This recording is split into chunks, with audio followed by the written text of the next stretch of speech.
Good evening. Welcome once again to Republican Update, brought to you by the Rockland County Republican Committee.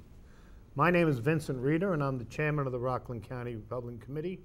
And we're pleased and privileged tonight to have with us our candidate, our Republican candidate for the 17th Congressional District. It's my pleasure to introduce to you, and to myself as well, Mr. Joe Carvin. Joe, welcome to the show. Thank you so much. Thank you for having me. It's a pleasure to have you here and to get the folks in Rockland County to get a look at our candidate. As you know, for the past 10 years, Rockland County has been chopped up into 3 congressional districts, which was kind of sad, being that we are the smallest county in the state geographically, and 3 congressional districts had to share us. And unfortunately, the 3 districts, nobody really paid attention to Rockland County. Sure. And we have been kind of spoiled because 30 years prior to that, we had a wonderful congressman who retired now, is Congressman Ben Gilman, always took care of Rockland County. So once again, Rockland County is whole, and I know once you're elected in November, you're going to be paying attention to Rockland. Absolutely. So, Joe, why don't we start off right at the top of the show and tell us a little bit about Joe Carvin, the man. Give us a little bit of your background, your education, what you do, and wonderful family and all. Well, first and foremost, thank you, Vinny, for having me here, and I'm thrilled to be running for congressional candidate in Rockland County, and I'm glad it's unified once again. And one thing I can tell you, if I am elected, I'm going to work very, very, very hard for the people of Rockland County. I'm from across the river in Portchester. I grew up in Portchester, went to Portchester schools, graduated from Portchester High School. I live a mile down the road from the place where I grew up, where my mom still lives. I have a pretty amazing brother and sister. My sister is a genuine American hero. She's been raising her 3 daughters after having lost her husband on September 11th. My brother recently argued the case against Obamacare. He's a constitutional lawyer in the Supreme Court. I've been very privileged in my life, Vinny. I had an opportunity to live on 5 different continents and picked up 5 languages along the way. I have an MBA from NYU and a master's in public administration from Harvard, the Kennedy School of Government. I have 30 years business and financial experience, primarily in the emerging markets. And I have a lovely wife and 3 wonderful children who are my dream. I'm proud to be an American. I'm proud to be Republican, but most importantly, I'm a proud father. And the reason I decided to run was ultimately to try and create a better future for my children and yours and the people of Rockland County. Well, that's great, Joe. Maybe you could tell us a little bit about your job now. Presently, you are the supervisor of the town of Rye. Town of Rye. Exactly. Which you're looking to get yourself out of a job. I understand. Exactly. And you've been elected to that post on 2 occasions. Exactly. 2 4-year terms. Yep. Okay. Tell us a little bit about that. Why you want to eliminate it? Absolutely. Well, look, you know, the reason I got involved in politics is I was screaming at the TV for about 50 years, and I said, you know what? If we're going to affect any kind of change, you have to get involved. No one in our community doubts the fact that our taxes are too high. Our tax dynamic is unsustainable. In fact, Westchester County, as you know, Vinny, is the highest property tax county in the nation. 3,162 counties, ours is the highest property tax county. So we need to fundamentally change our tax dynamic, and I'm proud of our record of success in Rye Town. I reduced expenditures 25% and improved the level of service. I reduced taxes every year I've been in office, but most importantly, we secured a grant from New York State to eliminate my layer of government, to eliminate town government, because we need to work very hard to fundamentally change the tax dynamic in our communities. And the only way we're going to be able to do that is if we restructure local government. I think basically the fundamental question challenging the U.S. economy is getting government right at every level of government, be it village, town, county, or New York State, or U.S. federal government. We need to right-size our government. Right. And Joe, you've got a great job. You're a businessman, and which is very exciting. You're bringing your business knowledge to the Congress, which is, I think, we need more of instead of career politicians. Tell us why you've decided to make this challenge. Well, actually, one interesting tidbit along those lines. Apparently, there's been a study done. Only about 20% of Congress has any business or financial accounting background.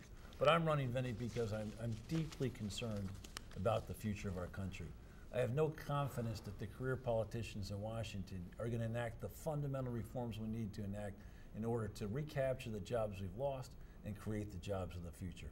Our debt problem is far worse than people understand. Our tax code is broken with 72,000 pages and makes our corporations less competitive. And our healthcare system's costs are spiraling out of control. If we want to create sustainable jobs and support our private sector, which is where the sustainable jobs get created, we're going to need to enact fundamental entitlement reform. We need to fundamentally restructure our tax code. We're going to need to fundamentally restructure our healthcare systems. I believe with my background in finance, my academic background, and my background in business, I can work very hard to help the U.S. federal government be transformed so we can create a competitive environment where we can create jobs for the people of Rockland County, Westchester. Yeah, that was going to be my next question to you, Joe. Right now, the current unemployment rate in the nation is over 8%. For our youth, it's over 18%. What do you think you could do to maybe change this rate? What some of the ideas that you might have to change those figures? Well, there's two things. The first thing is we need to understand the nature of the problem. If we think about it, at the end of World War II, we weren't really competing with anybody. By the time we got to the end of the Cold War, we were competing with Europe and Japan. And what happened was the rest of the world then adopted the free enterprise system. And that ultimately transformed the emerging markets, what they call the BRIC countries, Brazil, Russia, India, and China. I've been going to Brazil for 30 years. I've seen it transform from a hyperinflation basket case to a steely competitor. If we look to China, 25, 30 years ago, most people in China were riding around on bicycles. Today, they're the world's second largest car manufacturer. Russia, India have been similarly transformed. So we're in an intensely competitive global environment. That's the first point. The second point, we've had breathtaking advances in technology. When you combine the two, we have to compete across the globe instantaneously. So what we need to do is provide a competitive framework that addresses that big challenge. And I think the only way to do that is to right-size the U.S. federal government. We need to stop the U.S. federal government from crowding out the private sector.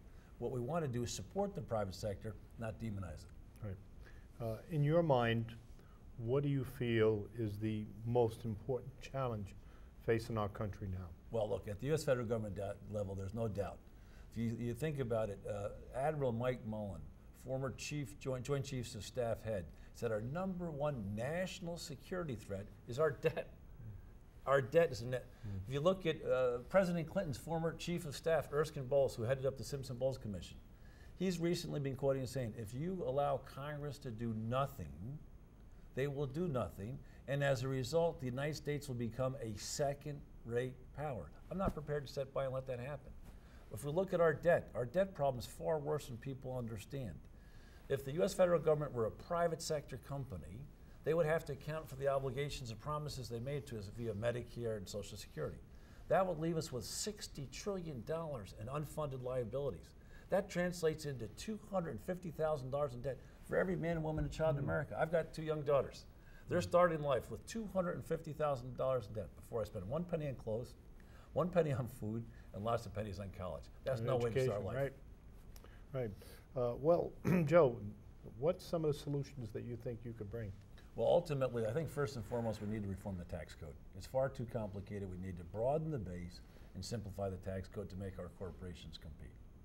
I think the second thing we need to do is we need to get our healthcare spending out of control. We spend 18% of GDP on healthcare. We need to, and unfortunately, I think what happened is President Obama and Congressman Lowy took a broken system in terms of costs and made it worse. When they first talked about the problem, they said it would be $1 trillion in increased costs. We're now at $2.5 trillion in increased costs. So what we need to do is we need to fundamentally reform our healthcare tax system, and then we're going to have to address entitlement reform. If you look at it, just last week, the Social Security trustee said Social Security will go bankrupt in 2033. Medicare will go bankrupt in 2024. We need to act now. The sooner we act, the better off we are. Once we begin to act to fundamentally restructure the U.S. federal government, what will happen is we'll provide a competitive framework where we can create jobs. And I plan to spend every day I'm there 24/7 working very hard to implement these fundamental reforms. Yeah. Okay, Joe, let's talk a little bit about the Congress, okay? It's got a very, very low approval rating, yet people consistently send 90% of their congressmen back to office. What's the answer to that, Joe? Well, first and foremost, what did Einstein say? The definition of insanity is to do the same thing over and over again, expect a different result. You know, ultimately what you have is the power of the incumbent. Incumbents are all powerful. My opponent, Congressman Lowy, has been there for 24 years.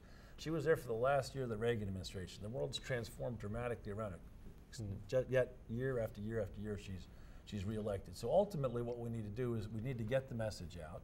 I think we're going to provide a message. It's a very different message than the message you're going to get from Congressman Lowy. I think we have a choice between two very different futures. One where you think government has all the solutions, another where you really, the reason I'm Republican is because ultimately I think the core economic principles, if the private sector can do the job, it should do the job. It has to be regulated. We need good governance, but I don't think we need more government. Right. Well, let's talk a little bit about your opponent. All right, she's represented Rockland County, a little piece of Rockland County for the past 10 years. I can tell you I'm a resident of Rockland County for 36 years. I've seen the Congresswoman here on maybe 2 or 3 occasions in the past 10 years. I don't really think that she knows Rockland County. She certainly, as I said, we were chopped up to 3 congressional. I happen to live in her congressional district, and yet I could tell you for a fact. What would you do, okay, for Rockland County when you're elected? Well, there's a couple of things. First and foremost, at the end of the day, you need to be in the district. One of the things that's encouraging me about this election is because the rest of Rockland County is now part of this congressional district. Right. So she's not an incumbent in that part of the district. So we're both new to Rockland County. And Look, some of Westchester too. Exactly. Isn't she going into some of the Westchester? Yeah, I think 50% of the district is new for her, so she's not an incumbent. Right. You know, at the end of the day, you know, in terms of benefiting Rockland County, obviously it's putting in place a competitive framework, a growth profile that allows people want jobs.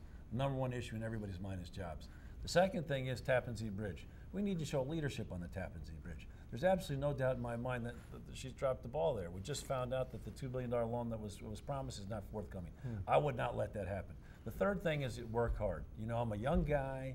You know, I'm dynamic. I'm committed. I'm gonna tell you the truth, Vinny. I'm walking away from a job where I'm gonna take a cut in salary, and I'm doing this for I hope the right reasons. And I'm committed because at the end of the day, America's being challenged as never before. We need to work hard to transform our communities. Now, if we do it, we can expect an era of rising expectations. But at the end of the day, we need to work hard to do it. And I also want to mention the fact that at the end of the day, we're here in the Republican forum. But this is not about Republican or Democrat. It's about serious-minded people taking responsibility for their communities. We're all Americans.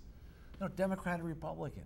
And ultimately, we all want the best for our country. So I think what's nice about this election and the American process is the competition of ideas. Let's have a competition of ideas. Let's get together. Let's have a debate. Let's exchange ideas and let the American people decide. I'm hopeful they'll choose me. And I'm hopeful that if they do choose me, we will be able to achieve an era of rising expectations. My concern, my big concern is, for example, we look at the Affordable Care Act known as Obamacare. My concern is, Vinny, that could bankrupt the nation. So we're in a really difficult fiscal situation. We made things worse. And so that's why, you know, why I'm running. Yeah. Joe, can you maybe tell our viewing audience what type of campaign are you going to run here in Rockland County? Well, look, first and foremost, I'm a unifier. Second of all, I'm very pleased to report, as you suggested, I just got reelected to my 2nd term as town supervisor last November.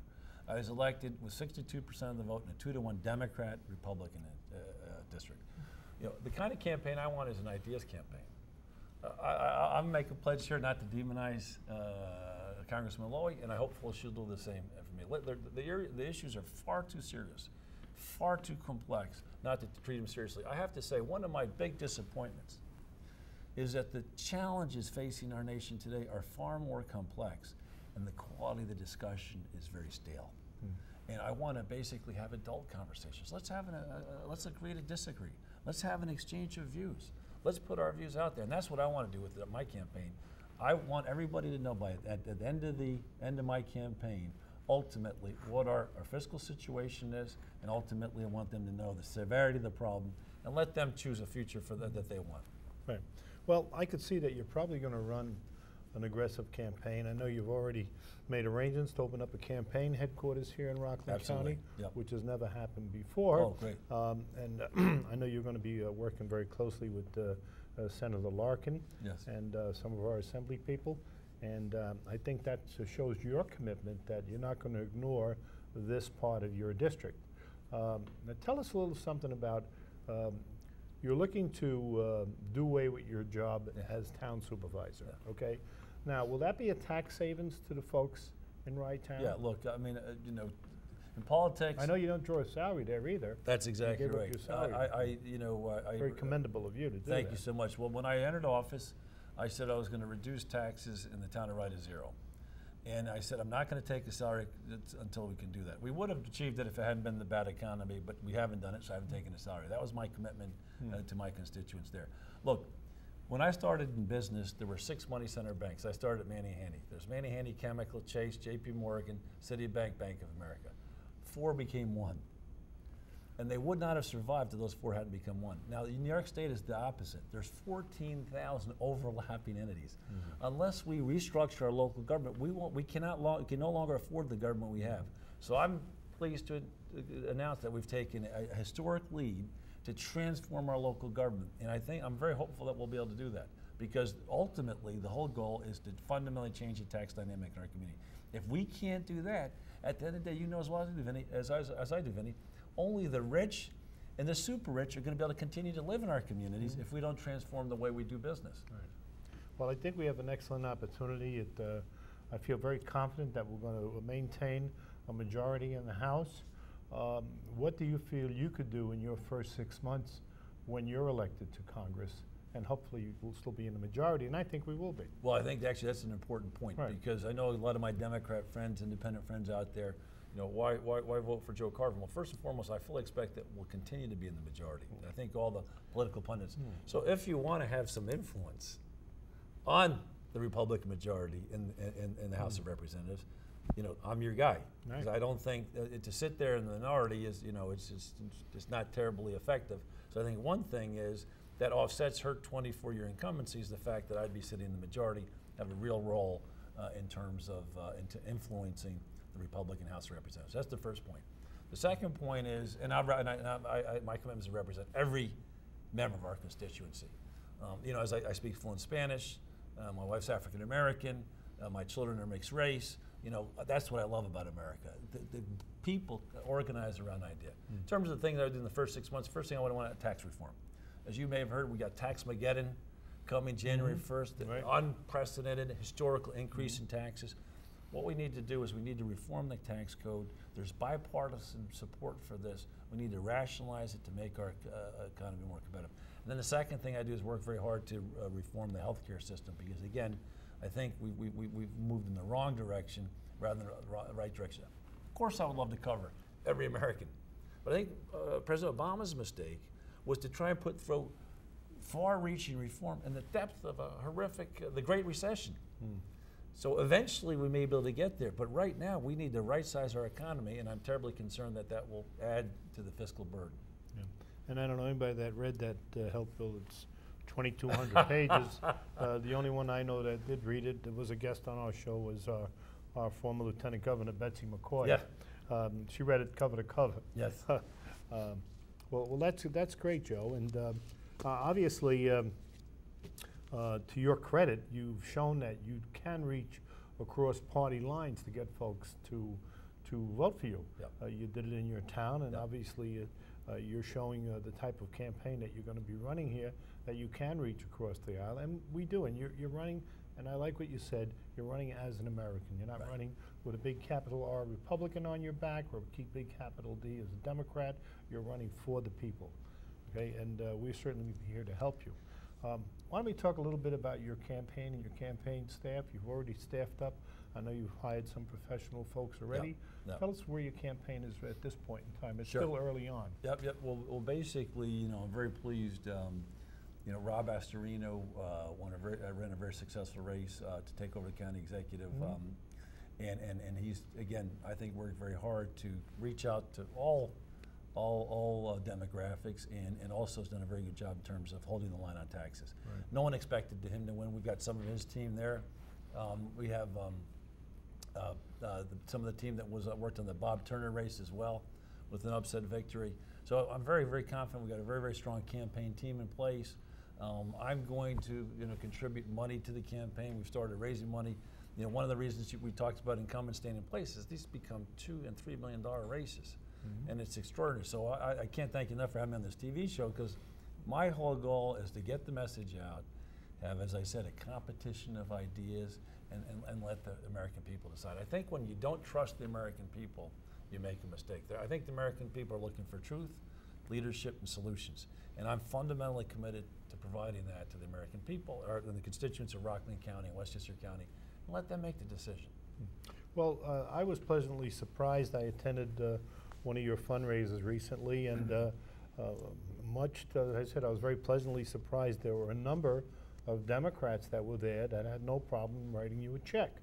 So obviously you're doing the right thing as the supervisor of RY, and I, for one, as a party leader, it's always nice to take Democrat money to support our candidates.